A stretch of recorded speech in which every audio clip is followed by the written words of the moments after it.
Have you ever found yourself in a relationship that feels perfect on paper, yet somehow you find a way to ruin it? Maybe you push your partner away just when things are starting to feel safe, or you create drama where there was peace. You might even ask yourself, why do I keep doing this? Let me tell you something, this isn't about them, it's about us. We sabotage the very thing we crave most: connection, intimacy, and love. The truth is, self-sabotage is not a flaw, it's a defense mechanism. Deep down, many of us carry the story that we are unworthy of love. That story whispers in our ear, better to push them away than risk being abandoned or rejected. And so we act in ways that feel familiar, ways that feel safe, even when they're destroying the relationship we desperately want to keep. Think about the moments you felt anxiety in love, tiny triggers that spiral into overthinking, jealousy, or withdrawal. That anxiety isn't random. It's your brain protecting you from the heartbreak you fear. But here's the paradox: by protecting ourselves from potential hurt, we often guarantee it. We set up walls, we create conflicts, we test loyalty, we disappear, and we push away those who are truly trying to love us. Understanding why we sabotage is the first step. But awareness alone isn't enough. It's painful to stare at our own patterns. Yet, if you're ready to see the truth, to confront the unworthy story you've been telling yourself, you can begin to reclaim your relationships and build real intimacy. And that is what we're going to explore today: why we sabotage, the deep emotional roots of it, and how to finally break the cycle. To understand why we sabotage healthy relationships, we have to start at the very beginning, our emotional blueprint. Long before we ever whispered, "I love you," we were absorbing messages about connection, worthiness, and safety. Maybe you grew up in a home where love felt conditional, where approval was given only when you performed, achieved, or behaved perfectly. Or perhaps you witnessed relationships that were unstable, unpredictable, or even painful. These early experiences shape the story you carry about yourself and love. Here's the hard truth: your brain doesn't distinguish between past and present danger. If love once felt unpredictable or unsafe, your nervous system remembers. So even when your partner is present, kind, and trustworthy, your body may respond as if you're in danger. That's why moments of closeness can trigger panic, doubt, or the urge to pull away. That instinct isn't weakness, it's survival. Many of us sabotage because we've internalized a belief that we are not enough, that love is earned, not given. When someone gets too close, it challenges the story we've been holding on to. If they see me fully, they won't stay. And so we unconsciously create chaos, erect walls, or push the other person away to confirm the story we already believe. Breaking these patterns isn't about blaming your parents, your past, or your partner. It's about recognizing that your responses are rooted in survival and learning that love, in its healthiest form, is not a threat. Realizing this is painful, yes, but it's also liberating. Once we see the roots, we can start to untangle them. Once we understand the emotional roots, the next step is recognizing the patterns, the ways we unconsciously push love away. Self-sabotage isn't always dramatic. Sometimes it's loud, but often it's subtle, hidden in behaviors we barely notice until it's too late. One of the most common forms is emotional withdrawal. You feel anxious, unsure, or afraid of intimacy. So instead of communicating, you shut down, you stop sharing, stop connecting, and stop trusting, creating distance where closeness should be. Another is overreacting to small triggers, a missed text, a different opinion, or perceived slight. Suddenly, a minor thing becomes a major conflict, and you wonder why your partner can't just understand you. Then there's testing and pushing boundaries, subconsciously seeing if they really care, if they'll leave, if your fear of abandonment will come true. Some of us engage in passive, aggressive behaviors, sulking or creating tension instead of asking for what we need. Others sabotage by perfectionism, setting impossible standards for ourselves or our partner, so inevitably failure and disappointment follow. Here's the thing: these behaviors feel justified in the moment. They feel like protection, but the cost is high. They erode trust, intimacy, and connection.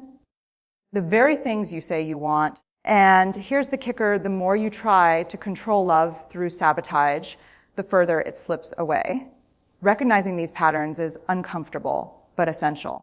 Awareness is the bridge from repeating old stories to rewriting them. Once we see how we sabotage, we can start making conscious choices instead of unconsciously destroying what we love. At the heart of self-sabotage is fear. Pure, raw, unfiltered fear. Fear of rejection. Fear of abandonment. Fear that if someone truly sees us, they won't stay. Fear whispers in our ears that love is temporary, that closeness is dangerous, and that we are better off keeping people at a distance. Fear shows up in disguised forms. Sometimes it's control, micromanaging situations, or testing loyalty to feel safe. Sometimes it's avoidance, avoiding vulnerability, avoiding intimacy, avoiding truth, or it appears as criticism, projecting our insecurities onto our partner so we can feel superior instead of exposed. Whatever form it takes, fear is the puppet master behind behaviors we later regret. Here's a critical insight: fear is not the enemy. It's a messenger. It signals where our emotional wounds are and where we've learned to protect ourselves. But if we don't confront it, fear will keep running the show, sabotaging the very relationships we long for. Think about the last time you pushed someone away. Was it really them, or was it your fear acting out? Did you create distance just when things were safe and tender because your brain told you better safe than hurt? That pattern may feel familiar, even comforting in a twisted way, because pain is known, but love is unknown.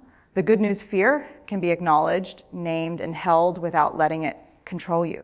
Recognizing your fear is the first act of courage. Once you see it clearly, you gain the power to step off the autopilot of sabotage and make conscious choices toward connection instead of away from it. If fear is the puppet master, shame is the silent partner in crime. It's the quiet, persistent voice that tells us you're not enough. You don't deserve love. Something is wrong with you. Shame thrives in secrecy and isolation, and it's one of the biggest reasons we push away love, even when it's offered freely.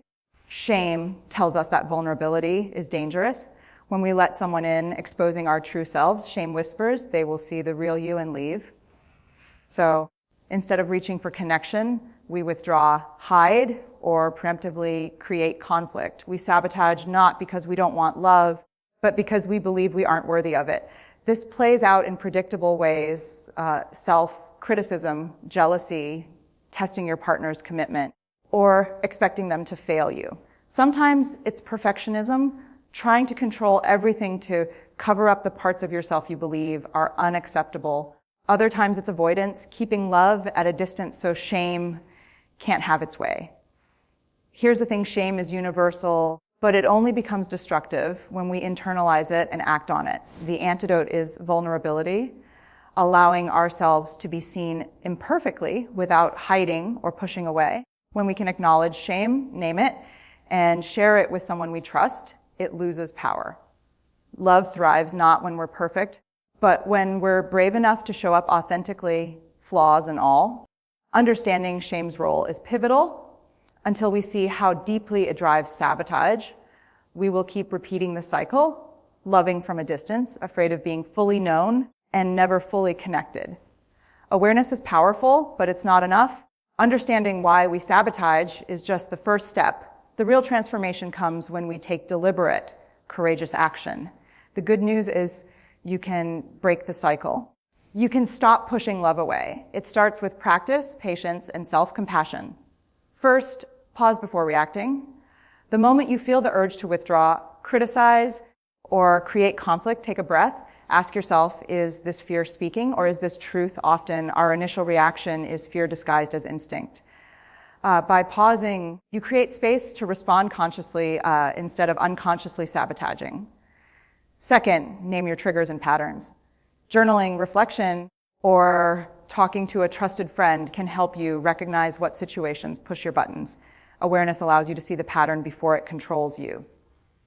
Third, communicate openly and vulnerably. Share your fears with your partner, not in a blaming way, but honestly, I notice I pull away when I feel anxious. I want you to know it's not about you. Vulnerability breeds trust, and invites connection instead of pushing it away. Fourth, practice self-compassion. Stop judging yourself for past sabotage, your patterns developed as protective mechanisms. Treat yourself with the same kindness you'd offer someone learning to love themselves. Finally, build small rituals of trust and intimacy. Consistent, tiny acts of honesty, openness, and presence create a foundation that fear and shame cannot easily dismantle. Over time, your nervous system learns that closeness is safe and love becomes sustainable rather than threatening. One of the most powerful steps to stop sabotaging relationships is to confront the stories we've been telling ourselves for years. Stories that whisper, I'm not enough, love is dangerous, or I will be abandoned. These narratives often originate in childhood or past heartbreak, and though they once protected us, they no longer serve us in healthy relationships. The first step is awareness. Notice the thoughts that arise when you feel anxious, jealous, or tempted to push someone away.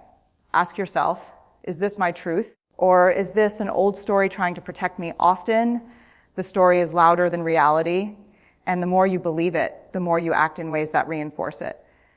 Next, challenge the story. Write it down, speak it aloud, and examine the evidence. How many times has love stayed despite your fear? How many times have you been valued and cherished? This practice interrupts the automatic cycle of sabotage and replaces it with conscious, empowering choice. Then, replace old stories with truths that support connection. Tell yourself, I am worthy of love. I deserve intimacy. I can be seen and still be safe. Repeat these truths daily, even when fear tells you otherwise. Finally, bring these new stories into action. Each time you choose vulnerability over avoidance, honesty over withdrawal, or patience over reactivity, you rewrite the narrative. You prove to yourself, moment by moment, that love is safe and that you are worthy. Confronting old stories isn't easy. It's uncomfortable, vulnerable work, but it's the key to breaking the cycle of sabotage and creating the relationships you long for. Healthy relationships aren't just about vulnerability and connection. They're also about boundaries. But for many of us, boundaries trigger fear. We worry that if we assert our needs, we'll push our partner away. So instead, we either stay silent and resentful, or we test them in indirect ways, sabotaging closeness without realizing it. Here's the truth: boundaries are not barriers, they are bridges.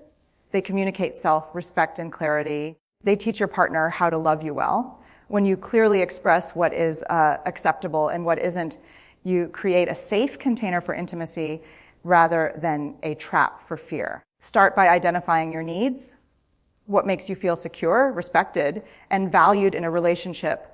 Then communicate those needs calmly and directly without guilt or blame.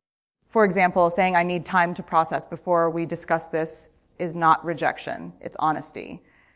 Next, honor your boundaries consistently. Fear may tempt you to compromise your limits to avoid conflict, but inconsistency undermines trust and reinforces self-sabotage. Respecting your own boundaries strengthens your confidence and models healthy love for your partner.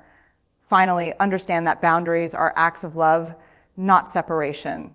They prevent resentment, clarify expectations, and give both partners space to grow. When practiced with awareness and compassion, boundaries reduce anxiety and sabotage, allowing intimacy to flourish. By setting boundaries thoughtfully, you protect yourself without pushing others away, turning fear into courage and sabotage into conscious connection. Trust is the cornerstone of any healthy relationship, yet it's also the hardest thing to build when you've spent years sabotaging love. The first step is learning to trust yourself, your instincts, your emotions, and your capacity to navigate intimacy without falling apart.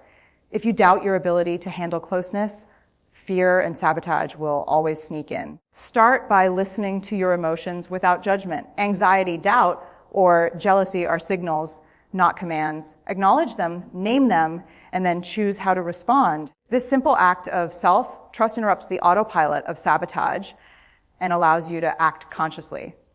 Next, practice trust in your partner incrementally. Share small vulnerabilities first, observe how they respond, and gradually build your confidence. Trust is not blind. It's earned and reinforced through repeated experiences of safety and reliability. Each moment you choose connection over fear strengthens the neural pathways that support intimacy rather than sabotage. Remember, mistakes will happen. You might still withdraw, overreact, or test your partner. That's human. The key is returning to trust with compassion, both for yourself and for your partner. Transparency, patience, and forgiveness create the fertile ground for deep connection. When you cultivate trust consistently, something remarkable happens. Fear loses its grip, shame softens, and sabotage becomes a memory rather than a habit.